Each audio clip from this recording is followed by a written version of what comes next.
Welcome to another deep dive. Today we're going deep into Plato, his metaphysics, and epistemology. And we've got a great guide to the Stanford Encyclopedia of Philosophy. I'm sure you're already familiar with some of this stuff, but trust me, even for seasoned philosophers, there's always something new to discover in the classics. Absolutely. Plato is endlessly fascinating, always layers to uncover. To kick things off, maybe we can quickly recap the three branches of philosophy: ethics, epistemology, and metaphysics. Sure. So ethics is all about morality, right and wrong, Yeah. how we ought to live. Epistemology focuses on knowledge. What is it? How do we get it? Can we even be certain of anything at all? And then there's metaphysics. That's the big one. The nature of reality. What exists? What does it mean to be? And Plato, he really weaves these branches together. His ethics, with its focus on virtue and the idea that true happiness, depends on knowledge, it's directly connected to his epistemology. It's like he's saying, hey, if you want to live a good life, you need knowledge. But to get knowledge, you got to understand what knowledge even is. Exactly. And that takes us straight into metaphysics, because to understand knowledge, you have to understand what there is to know. What is real? It's all connected. And speaking of metaphysics, let's dive into this concept of being. The core idea of metaphysics. What does it mean to exist? The very essence of existence. And we can't forget Aristotle here. He really fleshed out this whole concept of being. Oh, absolutely. He kind of broke it down, identified these three key factors involved in defining being: the subject, the property, and the connection between them. It's like, think of Socrates. He's our subject. Socrates is wise. That's a property. And the connection between Socrates and wisdom, that's what metaphysics tries to untangle. Okay, I'm following you. Now, before we go full on Plato, let's talk about the thinkers who influenced him: Heraclitus, Parmenides, and of course, Socrates, his teacher. Yeah, each of these figures, they really played a huge role in shaping Plato's thought. Heraclitus, he's famous for this idea of everything flows, the ever-changing nature of reality, right? But then you have Parmenides. He argued for an unchanging, singular reality. Change is an illusion. And then there's Socrates. With his relentless questioning, he was all about ethics, concepts like justice and piety. And it gets really interesting here, because how do we untangle Socrates' views from Plato's, especially when we only have Plato's dialogues as our source? It's this whole Socratic question, right? Who's really speaking in those dialogues? Yeah, that question of influence, it's kind of tied to the evolution of Plato's thought, too. Scholars often divide his work into these three periods: early Socratic, middle, and late. Each period seems to show a shift in focus, how his ideas developed over time. So the early dialogues, they're mostly about ethics. But then in the middle period, bam, the theory of forms emerges. Exactly. And this shift has led to this whole Unitarian versus developmentalist debate among scholars. Did Plato's views stay the same throughout his life? Or did they evolve? Did he have this huge plan from the beginning? Or was he, always refining his ideas? It's tough. I think a nuanced view is more likely. There's probably both continuity and development. Yeah, I tend to agree. A bit of both. Now, to the heart of the matter, Plato's theory of forms. Okay, so in a nutshell, the theory of forms says that abstract, perfect entities, these forms, exist outside of space and time, kind of like blueprints for everything in the physical world.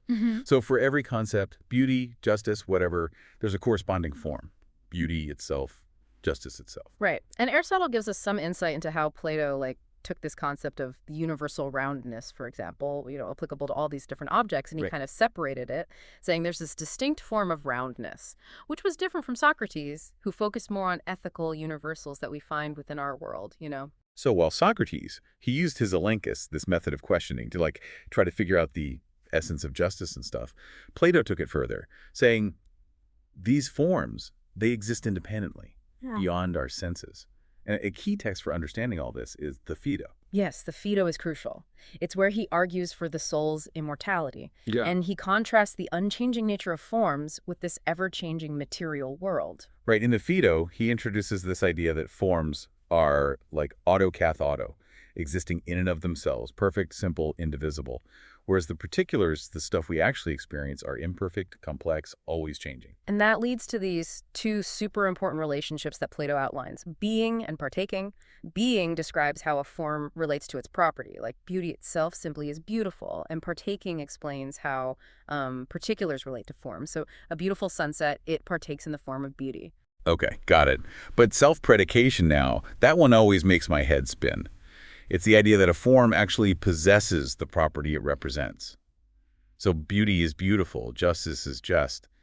But how do we even interpret that? Well, there are a few different interpretations. Some say that forms possess the property in the same way particulars do. So beauty itself is beautiful in the same way a sunset is beautiful. But isn't there a difference? Like, the form is perfect beauty, while the sunset, it's just a fleeting instance of beauty. Exactly. And that's where other interpretations come in. Some argue that both the form and the particular are beautiful, but the particular's beauty is just like an approximation of the perfect beauty of the form. Like a perfect circle in geometry versus a circle someone draws. One is the ideal, the other is just, a representation. Precisely. And then there's this third interpretation, the identity predicationalist view. It argues that self-predication asserts the identity of the form with its essence. It's not just that beauty is beautiful, it's that beauty is beauty itself. Wow. Okay, so 3 ways to look at this self-predication puzzle, each with its own implications. Fascinating stuff to consider. It is, and another key element of the theory of forms is this concept of separation. Plato, he emphasizes that forms are distinct from the particulars. They exist independently, and they're not, defined by the things that partake in them. So the form of beauty wouldn't suddenly disappear if all the beautiful things in the world vanished. Right. And this ties into the idea that forms are what Plato calls monoids, possessing a single essence. They only have the property they represent. Which raises a really interesting question. How can a form be simple, having only its essence, and yet have a complex definition? Like the definition of justice in the Republic, it's pretty intricate. Yeah, there's this tension between the simplicity of forms and the potential complexity of their definitions. Like language might always fall short when we're talking about these abstract concepts. Definitely. It suggests that our definitions, our attempts to grasp these ultimate realities, they might always be incomplete. Now, another question that pops up is, what forms are there?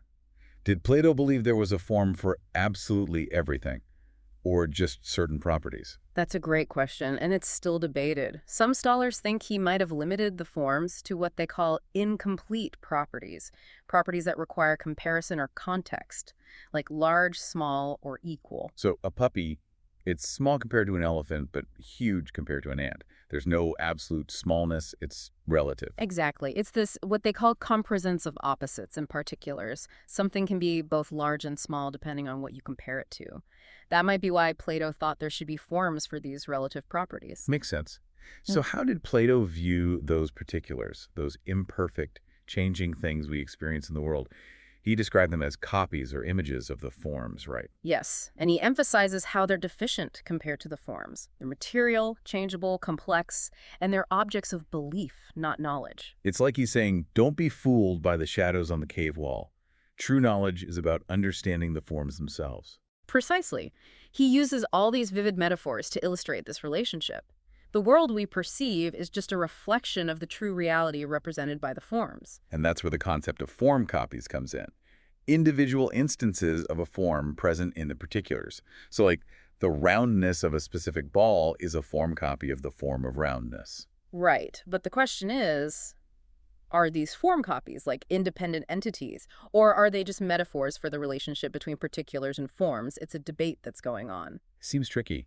If form copies depend on particulars to be distinct from each other, and particulars depend on form copies to have their properties, wouldn't that be circular? Totally. That circularity is a challenge for Plato's theory that philosophers have been wrestling with for a long time. Mind-boggling for sure. Well, maybe it's a good time to start shifting towards Plato's epistemology, his theory of knowledge. Yeah, let's explore that. How did he think we acquire knowledge, and what did he consider true knowledge to be? A key text for this is the Meno. It dives into knowledge, belief, and this wild concept of recollection. The Meno presents this paradox of inquiry. If you know something, you can't inquire about it. And if you don't know something, you can't inquire about it either. So how is inquiry even possible? Right. It's a head scratcher. But Plato, he resolves this paradox by introducing different types of knowledge and belief. He says true knowledge is already inside us. It's buried deep.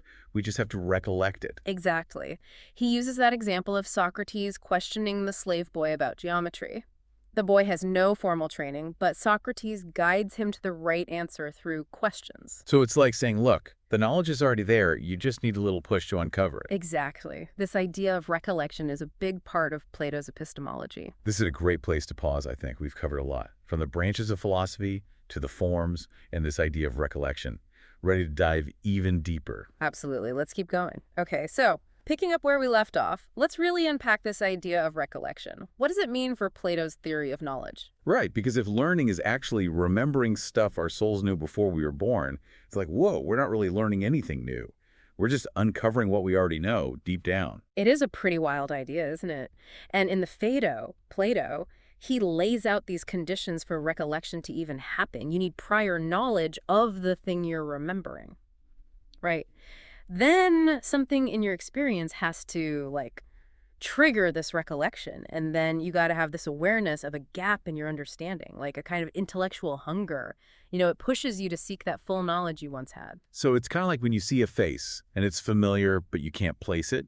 You've met this person before, but you got to dig through your memory to make the connection. Exactly. It's that aha moment. Things click into place. Now, there's this debate about how far this recollection goes. Does it apply to everything we learn? Or is it just knowledge of the forms? Like, are we recollecting, say, the Pythagorean theorem? Or are we recollecting the form of triangularity itself?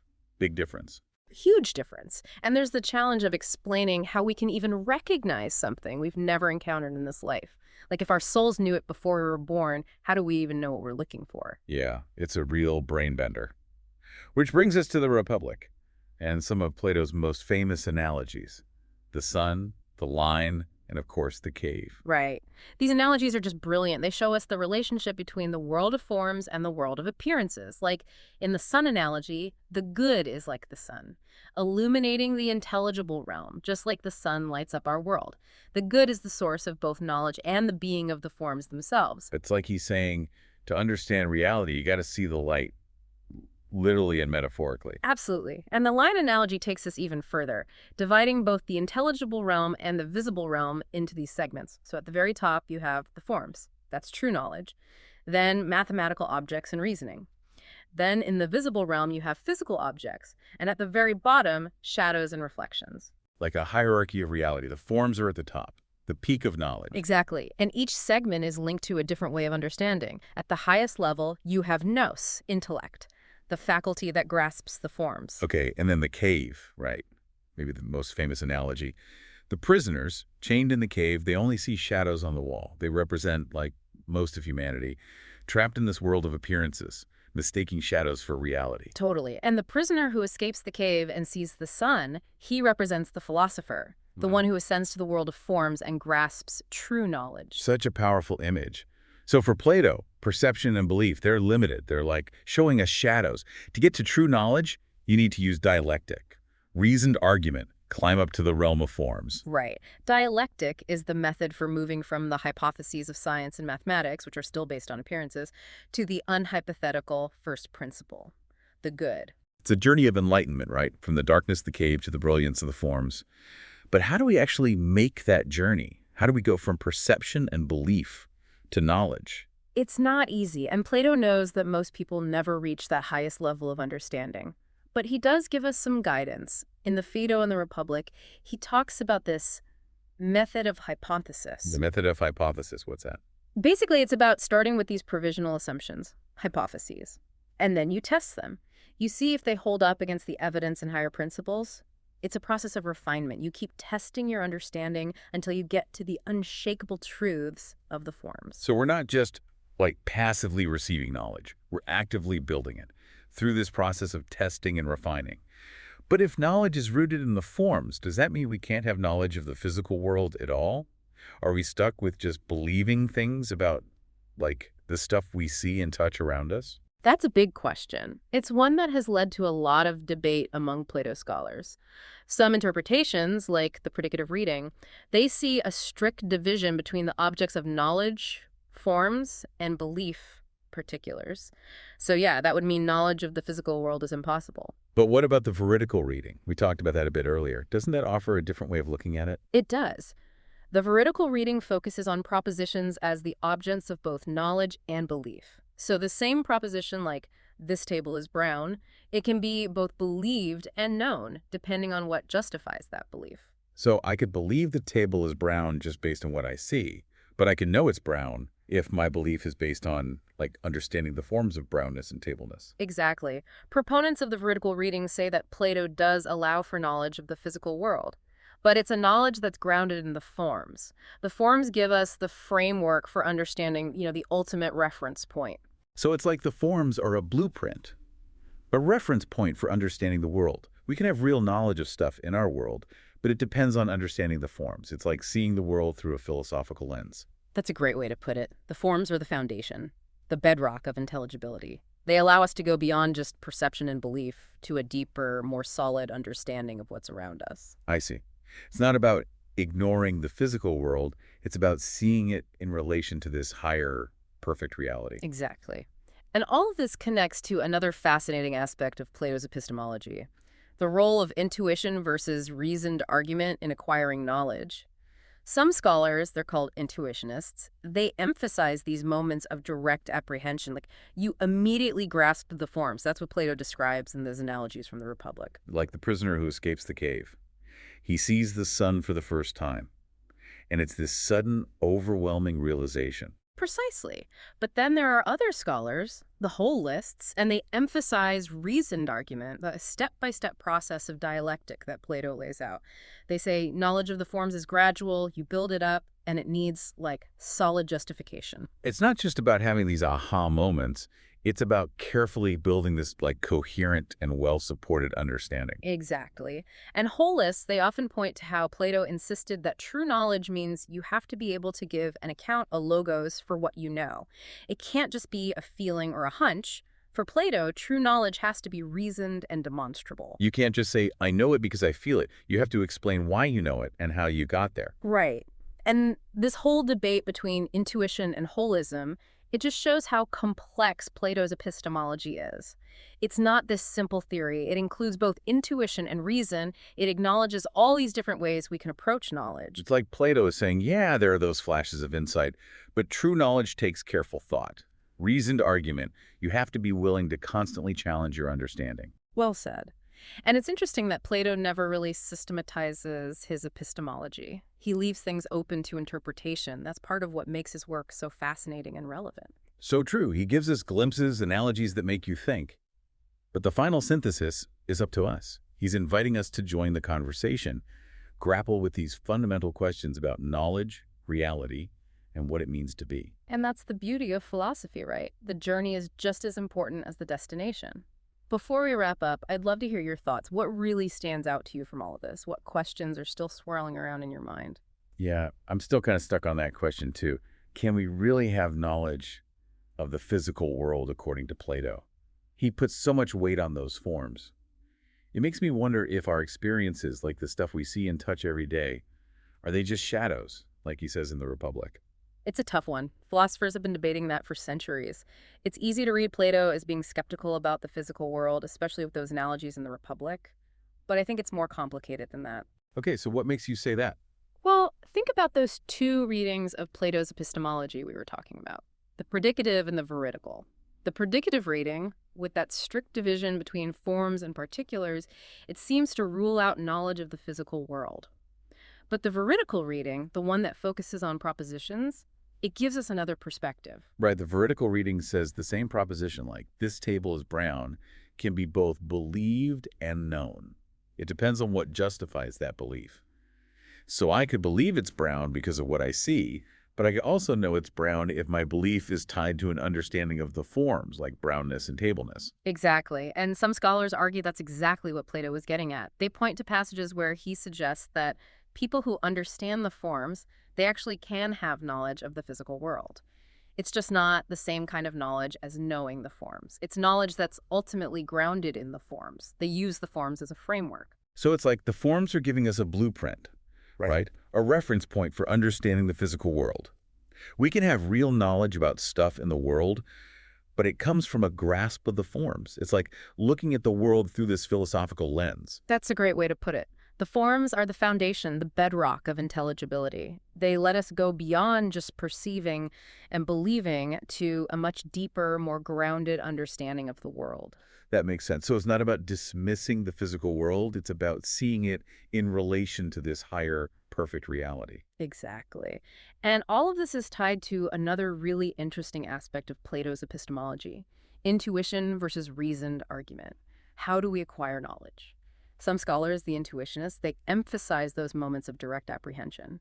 You just immediately grasp the forms. That's what Plato describes in those analogies in the Republic. Like when the prisoner escapes the cave and sees the sun. It's sudden, and it's overwhelming. Exactly. But then you have the other scholars, the holists. They stress reason argument, that step-by-step process of dialectic that Plato talks about. They argue that knowledge of the forms, it's gradual, it takes rigorous justification. You got to constantly refine your understanding. So it's not just about those aha moments, right? It's about building a solid, coherent understanding. Exactly. Holists, they like to point out that Plato was really adamant about this. True knowledge means being able to give an account, a logos of what you know. You can't just have a feeling. True knowledge has to be reasoned and demonstrable. You can just say, well, I know it because I feel it. You have to explain why you know it and how you arrived at that knowledge. Right. And this whole back and forth between intuition and holism, it just shows how complex Plato's epistemology really is. Yeah. It's not just one simple theory. It's got both intuition and reason. It recognizes all these different ways we can approach knowledge. It sounds like Plato is saying that the path to knowledge is a journey. It's got those flashes of insight, sure, but also careful reasoning, questioning everything, and being willing to always challenge and refine what you think you know. That's a great way to put it. And it's important to remember that Plato never gave us a perfectly systematized account of his epistemology. He left a lot open to interpretation, and that's one of the things that keeps his work so interesting and relevant, even now. It's true. He gives us these glimpses, these analogies that make you think. But figuring out the final picture is up to us. He's basically inviting us to join in, grapple with these huge questions about knowledge, reality, and what it even means to be. And that's what makes it so great. Plato's philosophy, it's not about giving us the answers. It's about giving us the tools. It's about giving us the critical thinking skills to tackle these big questions ourselves. It's about becoming lifelong learners, always trying to understand more and pushing the boundaries of knowledge. That's something we can all do, no matter what our background in philosophy is. I totally agree. Whether you're a philosopher or just starting to explore these ideas, Plato's work is full of insights and challenges. He reminds us that the search for knowledge is a journey worth taking, a journey that can make our lives richer and deepen our understanding of the world and ourselves. Well said. So we've come to the end of our deep dive into Plato's metaphysics and epistemology. Thanks for joining us on this intellectual adventure. We hope you enjoyed exploring these amazing ideas with us. It's been a pleasure. Keep thinking about this stuff and never stop asking those big questions.